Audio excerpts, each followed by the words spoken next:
Hello, હું છું તમારો નર્સિંગ ટ્યુટર. આજે આપણે જાણીશું ઇયર્સના બોન વિશે અને રિબ્સના વિશે. એ બંને વસ્તુ શું કહેવાય આપણે જાણીશું આગળ. એમાં કેટલા બોન્સ આવે છે એ બધું આ વિડીયોમાં આપણે કવર કરીશું. ઇયરના બોન્સ આવે છે 6. પહેલું આવે છે ઇન્કસ બોન, બીજું આવે છે મેલિશિયસ બોન, થર્ડ આવે છે સ્ટેપ્સ બોન. સ્ટેપ્સ બોન એ સૌથી નાનામાં નાનું બોન છે આપણા હ્યુમન બોડીનું, નાનામાં નાનું બોન. અને તમને લાગતું હશે કે અહીંયા 3 બોન લખ્યા છે તો 6 કેમ ના થયા?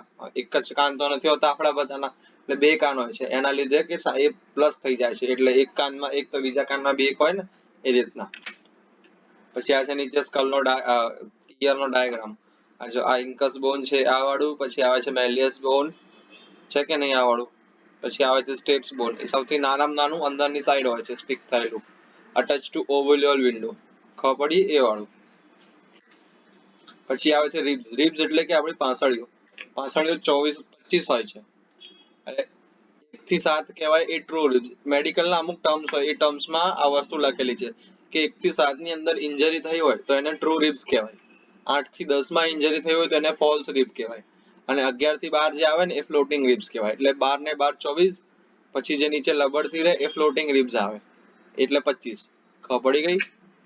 પછી આવે છે રિબ્સની એનાટોમી. જો આ છે ને અહીંયા ટ્રુ રિબ્સ છે, પછી વચ્ચેનો પોર્શન આવે ને એને સ્ટર્નમ કહેવાય. સ્ટર્નમ એટલે કે આખી રિબ્સ ને છે ને હોલ્ડ કરી રાખે આગળથી પાછળ સુધીમાં. ખબર પડી? પછી આજે છે બ્લુ બ્લુ, એને કાર્ટિલેજ કહેવાય. આજના વિડીયો માટે આટલું જ. Thank you.